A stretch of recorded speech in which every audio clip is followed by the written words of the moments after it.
we're excited today to have in the studio with us Chula Seafood. So we have Mandy or Amanda. Mandy. Mandy, okay, sorry. I am Amanda, but I go by Mandy. Okay, that's Mandy and Hogan. You can't forget that name and can't forget your last name, Yeah. Jamison. Jamison, absolutely.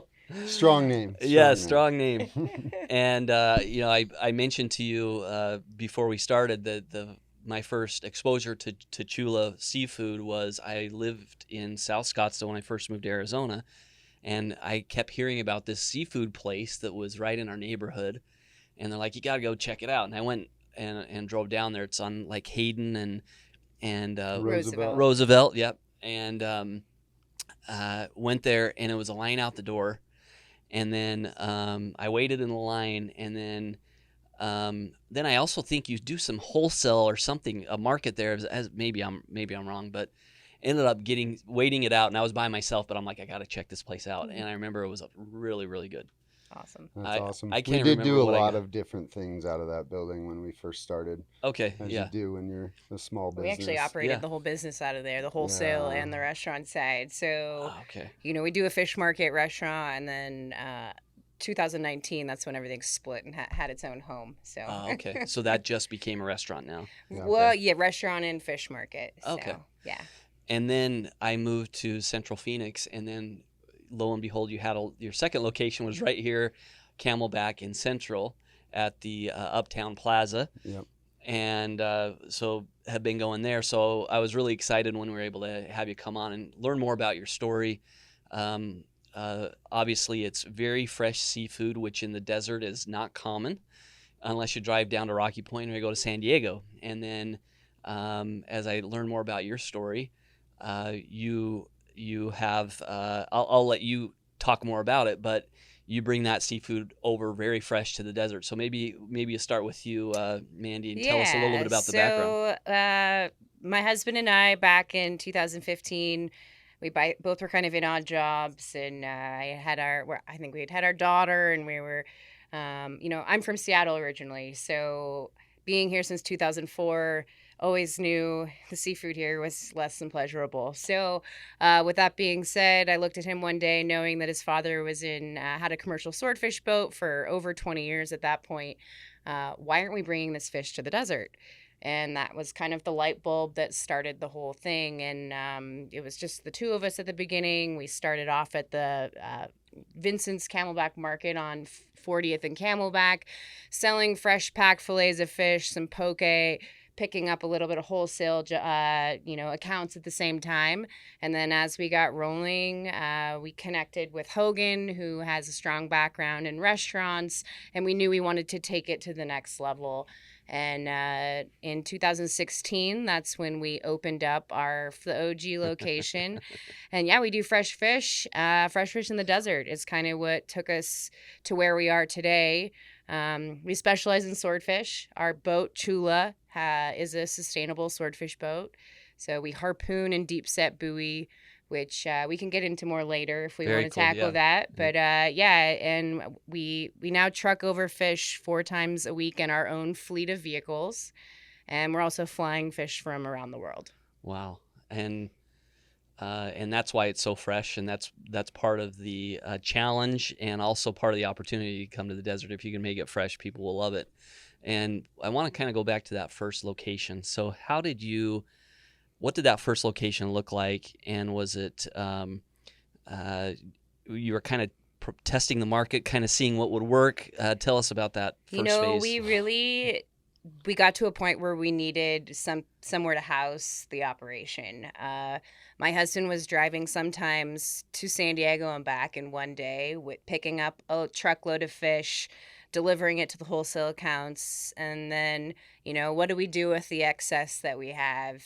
We need a building to kind of continue on the business, keep up with the growth. So that was kind of, we looked around, we didn't have a whole lot of money in our pockets, and we were just like, you know what, this little hole in the wall in South Scottsdale was already set up as a previous restaurant. We were easy to get licensed, and we kind of just went from there. And, we were able to attract some amazing talent from the get-go. Juan Zamora, who used to be our head chef, is now more in charge of quality control up at our warehouse.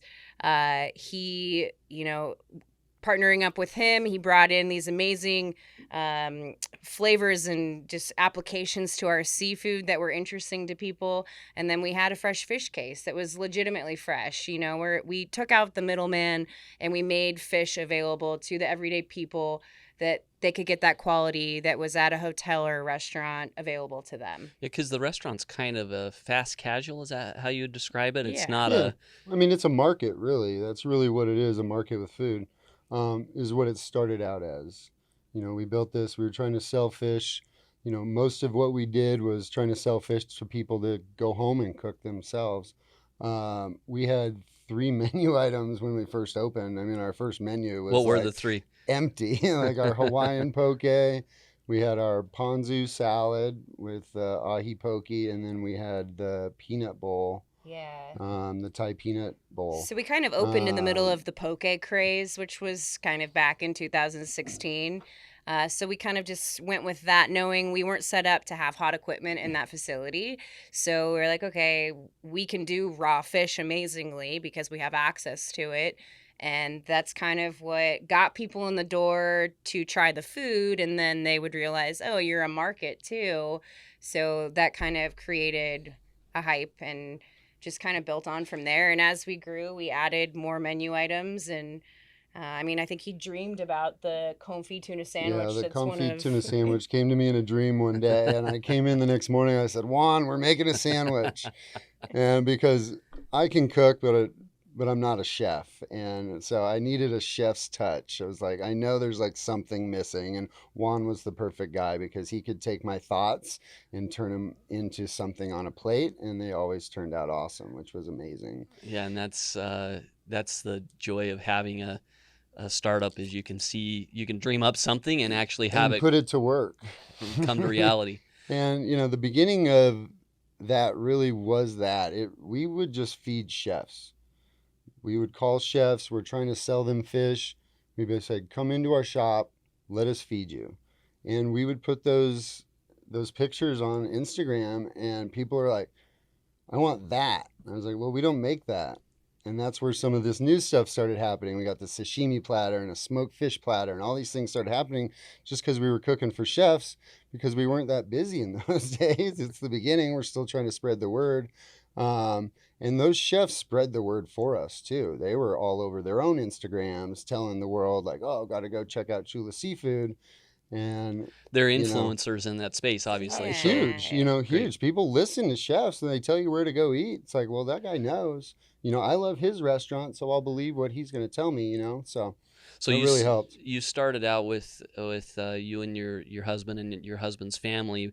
Our father had the wholesale side of the business, and then Hogan, what's kind of how did you get involved in this, and Well, and what was your her background? husband John and I have known each other since the 5th grade, so we've been friends for a long time.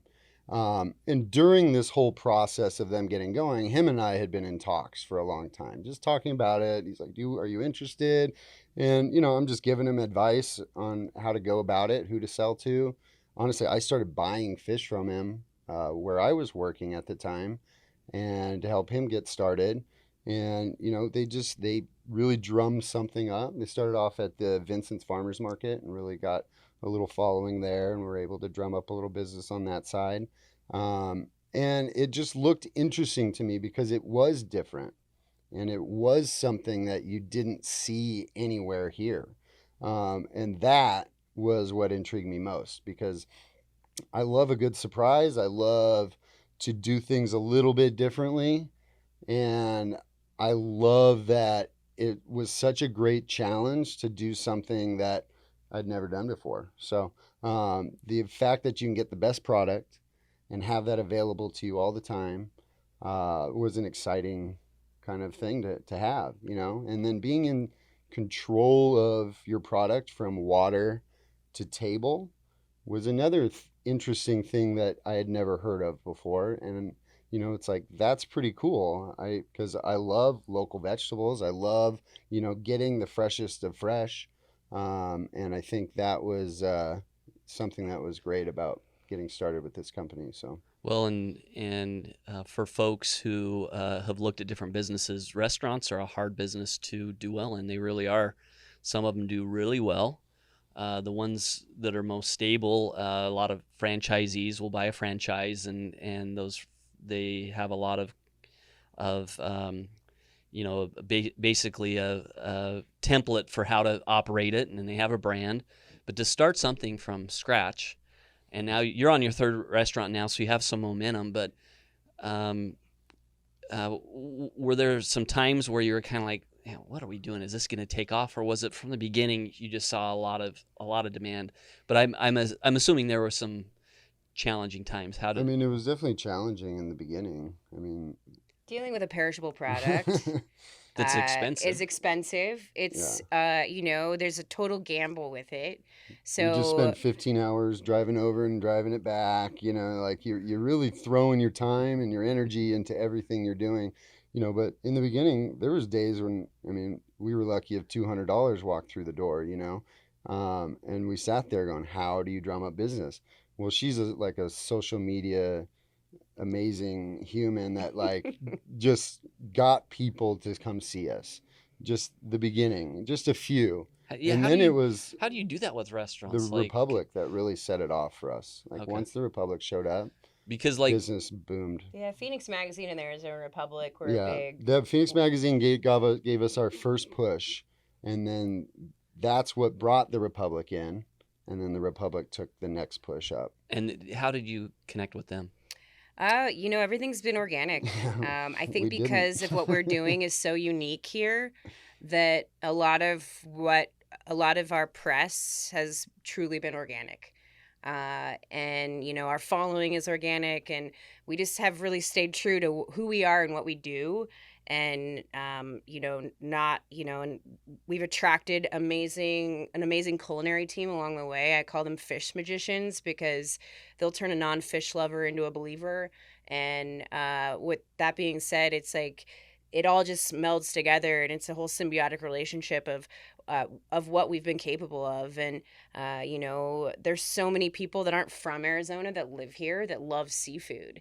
And when you come to the desert, you're not like, I want to get seafood here, but you crave it. I'm from Seattle, and I was like, I miss fresh fish, but I'm not moving back to Seattle. So filling that void for people where food creates an experience and memories and brings you back somewhere is kind of just what we've ridden our wave on, pun intended, to kind of just keep growing and keep focusing on moving forward. And there's been challenges. I mean, our second location we opened, we introduced a hot kitchen, which we didn't have at our first location. So that was a whole new ball game for us. And then COVID happened. So, to say the whole thing has been easy, no, but we've taken those challenges and we've been able to just like meet them in the face and move forward, try to figure out, ride that hamster wheel and see like, what can we do next? Okay, with COVID, wholesale sales completely halted because of restaurants closing. Well, we're going to take those vans that we have and we're going to start doing home delivery. We're going to start putting together prepackaged family meals and get those to people. Because you guys stayed open during COVID. We did stay open. We were very fortunate to stay open. And, and being a market was a big piece of that. Being able to supply our community with something fresh and delicious during that time we thought was important. Our goal was always freshest fish in the desert, and every decision we make along the way is to make sure that always stays. And that was part of COVID. Like, keep bringing the freshest fish to the desert. How do we keep doing that? How do we keep moving it so we can keep doing it? And it was come to you. We'll come to you. We'll come out to your car. We'll do whatever it takes, And I think that's entrepreneurship, It's like, you don't have anybody to turn to. This is your ride, and you just gotta figure it out. The challenges will never stop. They'll always keep coming, and you're just going to take them.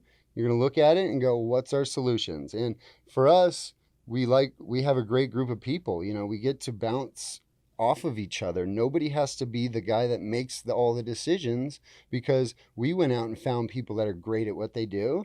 And we trust them to give us good ideas and to bounce them off of us. And the more beautiful brains we have in that mix, the better ideas and the better we're going to get as we grow this thing. So the first location, Rosie, was initially more of a market and fresh, but not a hot kitchen. How did you kind of get the gumption, and what gave you the idea to open this next location, and that you would add some of these other elements? Was that a hard decision to make?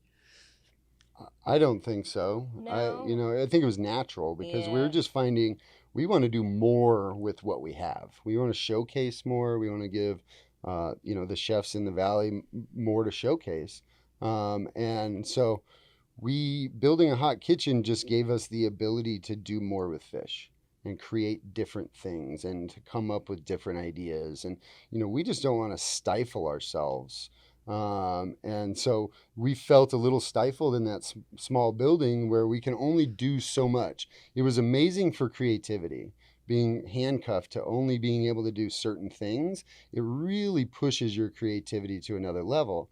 But now we had reached that level and kind of maxed out what was possible in that building. And it was like, wow, now I feel like there's a ceiling again, and I want to remove the ceiling, and I want to create a new challenge, a new version of Chula, because the brand is growing just as we are.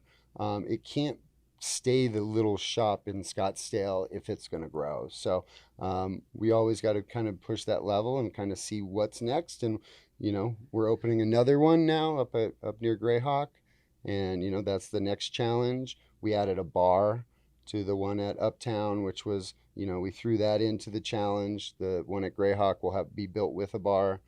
So that's the next piece that was like, okay, what's missing here? What could make this better? How could we be grander? And again, we like to push ourselves because, that's why we got into business for ourselves. When you create new menu items, you talked about the dream you had on the one. That's a cool story. How do those come about? Besides that, is it customers asking for it, or is it? I mean, sometimes chefs they're just creative individuals. They're artists. Especially the couple that we have, Kyle Kent, Chef Jade, and Juan. All these chefs are just so artistically creative that they're coming up with these ideas. They dream about flavor profiles. And that's why I had to hand over the kitchen to these guys, because I could only take us so far writing the original menu. And we only got 3 menu items out of me, and I was like, I'm done. But these guys they seem to have thousands of ideas in their heads, and it just blows my mind all the time. But then they put it out and then we collab on it. We talk about it, and we bend it and we twist it a little bit, because, nothing's ever the perfect thing the first time. It's like, we got to build and make sure that it can consistently be made in a kitchen, be made by people that aren't the chef. There's a lot of steps that go into just releasing food out to the public. We don't just create something and throw it out in the air and just hope it works. We taste it a bunch of times. We go through the testing process to really make sure that we're bringing the greatest version of us out to the people. So we give our team a lot of creative freedom to, take that initial jump and, bring us, like right now we've got a Japanese inspired shrimp corn dog as one of our features at Uptown. And it's, those kinds of things. You love to see what they can come up with, and having access to all of this fresh fish. It's kind of like a blank slate of just like letting them just go for it. And it's been really fun. And I assume some of those don't work out. yeah, And you can tell pretty quick, right? Absolutely. Yeah, There's been times I'm like, chef, this ain't working. This isn't right. Or, The corn dog sounds pretty good, but who knows? Yeah, But we it's had all... 7 version of it before we came out. You know what I mean? Exactly. And it went back and forth until it's like, okay, now we got it. Let's do this. But a lot of times it's like, here we have this new fish. What do you want to do with it? Like, this is kind of cool. We haven't seen this fish in 6 or 8 months. Sometimes you get that. So, sometimes it's that. Sometimes it's like, hey, we got collars. We got to use the whole fish. Like, what can we do with these collars?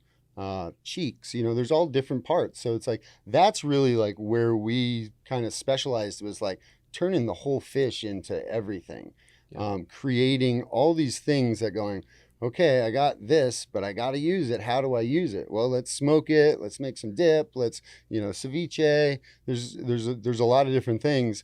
And these chefs keep coming up with new ideas on how to utilize whole fish, which again, being a sustainable fish company, if we're going to take this product out of the ocean, let's pay homage and respect to it and use the whole thing. Which is very important to us. Yeah, and you mentioned the sustainable, not only the sustainable method that you use with the spearfishing. Can you describe some about that, because it sounds Sounds ancient. It sounds ancient, but at the same time, it's like I want to try that. Right? Yeah, no, it's pretty wild.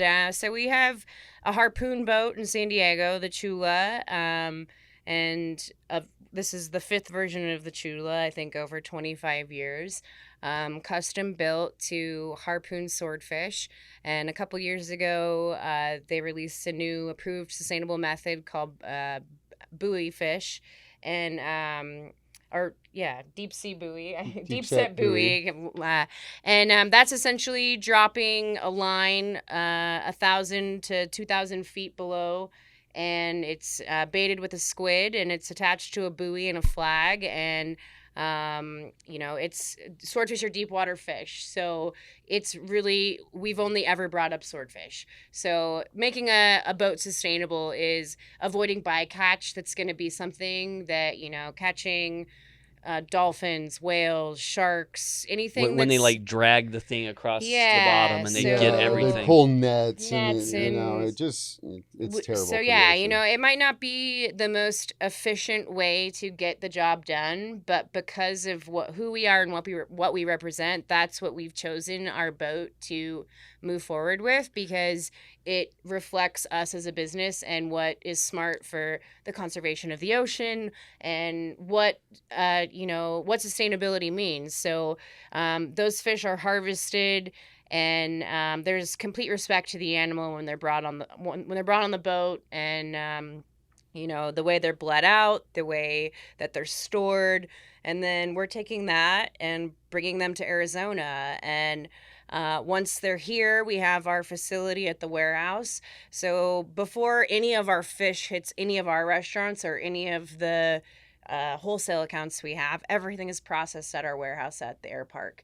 And, it's from there we are able to take, the collars and the pieces that a restaurant account just wants, that perfect loin, that they can slice and serve, where we have all of this access to all of these different parts of the fish that we're then able to turn into awesome dishes. So there's a lot of different levels of sustainability, practicing sustainability with just your everyday habits, choosing to use a whole animal, fishing sustainably, and we do our best to kind of encompass as much as we can. Yeah, and that's really great to hear when you see all the commercial fishing and how that's decimated a lot of the populations of fish.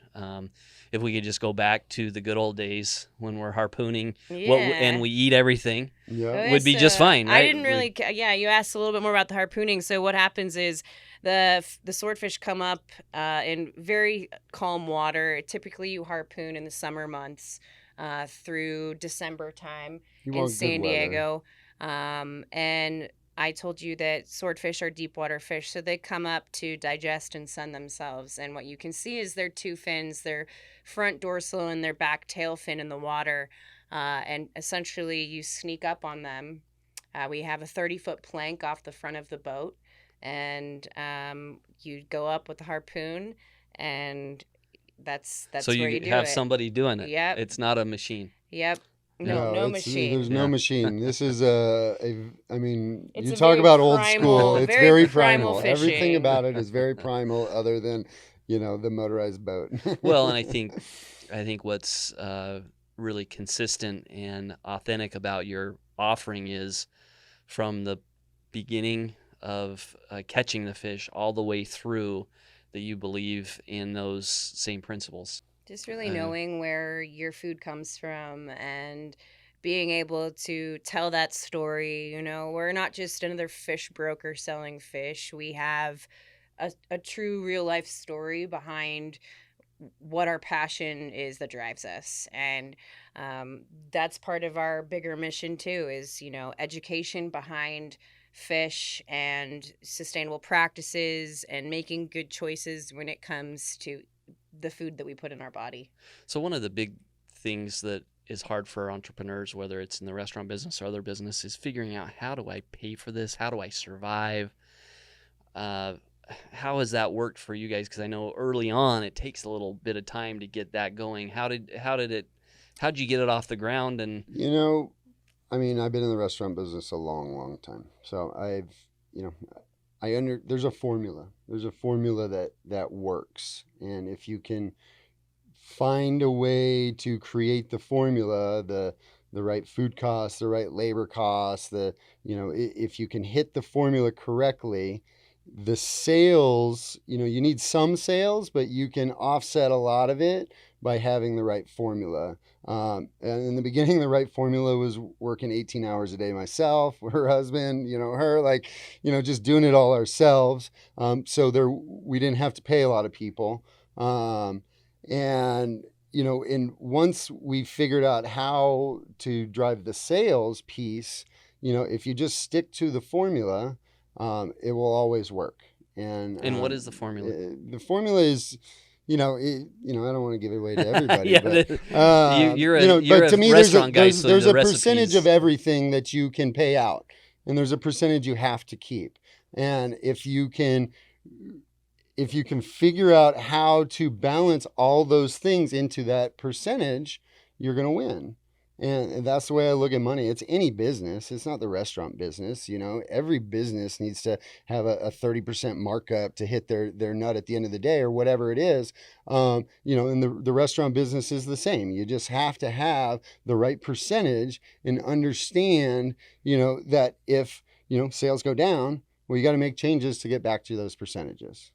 And if sales go up, you can adjust towards it too. And then when you grow, are you able to do that from cash, or do you pull in some investors? Or we have some moneyline investors that help us through this to get open, and but again, as long as your formula is right, you can pay off your investors and everything. We always believe pay your investor first, make sure they get everything they've been promised, and then we'll figure out our half after that and go from there. So the great thing is when you have a great product and you have a line out the door. And I find that each spot we have a little more success into, more people show up at your door wanting to see how they can be a part of it also. So which is great. We love that. But we've decided we're going to keep it all inside at this point and just kind of grow it to a place where we feel comfortable with it, and then we'll see where we go from there. So two more questions for each of you. So if you're talking to a young somebody coming out of college and they're entrepreneurial, what advice would you give them for how they want to start either their business or start their career? For me, it's start. Just go. Honestly, I was scared of it, getting out of college and being young. I wasn't ready for it personally. And I went and worked for large corporations, a big hotel company, a large restaurant company. And I learned while getting paid and working how to be great at this business. And that has helped us a lot along the way. But I don't know if you feel like you're ready right out of college, I'd say just go, because you're going to learn a lot just doing it. You know what I mean? Because I did this for 20 years before we started this, and every day I still learn something new. Yeah, you either learn on your own dime, or you, in your case, you're getting paid and you're learning. So that's what I say. It's like I went to university. I got paid to go to school for a bunch of years and learn from some of the best at it, and I get to use those skills every day. Which is awesome. I heard early on that your 20s are for learning, and your 30s and 40s are for earning. Yep. and you can learn on your own, starting your own thing. But I think it's pretty hard. It can be a hard road for a lot of people. Absolutely. So one path is to go on your own, learn from your own mistakes. Another path is to go work at a place where you learn the best practices, you work with some smart people, and then you can always peel off and do your own thing if you have that itch later on. Yep. And what would your advice be? I kind of feel the same way with Hogan. I also have been in the industry for a really long time. Was my intention, if someone asked me out of college, am I going to own a seafood company in the desert, that my answer would not be yes. And as I made my way out of college and worked different jobs, I worked in the restaurant industry from college up until I had my first child. And looking back at it, everything I was doing at that point was preparing me for what we chose to do when my husband and I looked at each other one day, and it was a dream. It was literally, we went with that idea and we went with it. It was just like, we need to bring fresh fish to the desert. So that was us just taking the bull by the horns and going. And, he left his corporate sales job.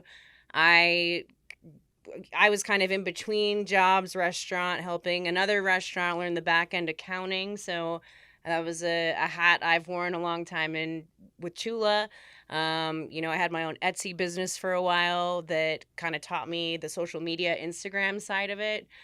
So a lot of different places in my life, I picked up these things I learned and was able to put it all in this hat. And that's really where I was able to thrive with Chula, and we were able to make it happen. Yeah, it's funny how things work out. You don't know where you're going, but all these little things prepare you in a way that it doesn't make sense until you look back and see it. Yep. Last question. What are one or two books that you recommend? And if you're not a big book person, a podcast or places where you get inspiration that you'd recommend to folks? Man, that's a great question. This is a Hogan question. I know. Sometimes I read too many books and I can't remember the names of them all.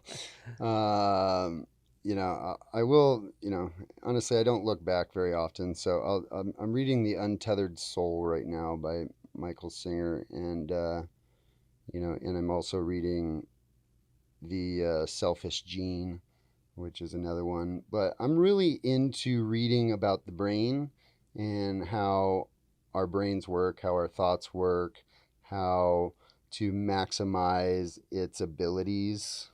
And so that's kind of where I've been studying lately. But, Dale Carnegie's a great place to start. How to win friends or how to... I don't even remember the name. Yeah, how to win friends and influence people. And influence people, yeah. I always... Why do you think you are so curious about the brain? Because I don't know. There's so much to know about it, and I know so very little. It's kind of like the world around us. When you think about what you know versus what there is to know, you really feel how little you know. And so where does it all begin? It all begins up there. So, how do I maximize it? How do I get more out of it? How do you, how do you be the best version of yourself every day? That's really what it's all about.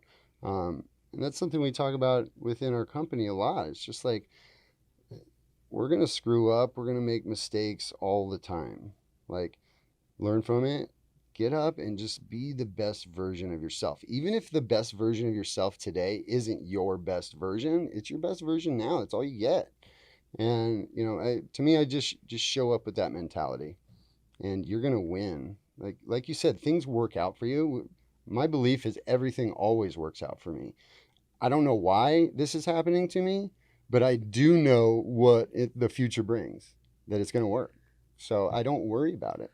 And I think that's why you will be successful in these challenging ventures that you're taking, because if you have that mentality, it will work. Yeah. Right? And that's the mentality you have to have. I think that's it. And everything comes back to your mentality. Yep. And if you have the right mentality, you get the right things. And I think I we've love that. done a really great job of using what he said to really influence our staff and our team. We refer to them as our fish fam. And I think that we're different from other restaurant groups because of our care and attention to their mental health and where they're at and what's going to be the best for them and their growth and their journey. And we're in tune with that. And, you know, a lot of people in this industry, if you've been in this industry for a long time, you're just kind of seen as replaceable. And that's not the look that we're trying to have. And we're always just, we want great people. We want our people, if we want them to learn greatness and go carry on to do something else great.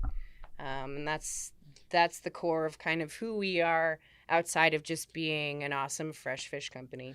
Well, and I can tell that those principles, it isn't just something you put on the wall. It's from the product all the way through to the team members, and that does stand out in business in general, but definitely in the industry. I do have one more question for you. Is who is Chula? So Chula is actually, we have no tie to Chula Vista. It's kind of the automatic. My husband grew up, his family, they had property in Cabo, and Chula was a yellow lab that was a Cabo dog back 20, 30 years ago, and they named the boat after her. So the first Chula boat was 30 years ago, and she's just long live Lady Chula. There's a picture of her at the wall at Rosie. She's just laying there looking happy. So the dog had no idea it was going to become famous No, and have a restaurant. And then Chula is kind of a slang for beautiful lady, sexy. So we thought that translated well to naming our company Chula Seafood. We sell sexy seafood. So. Love it.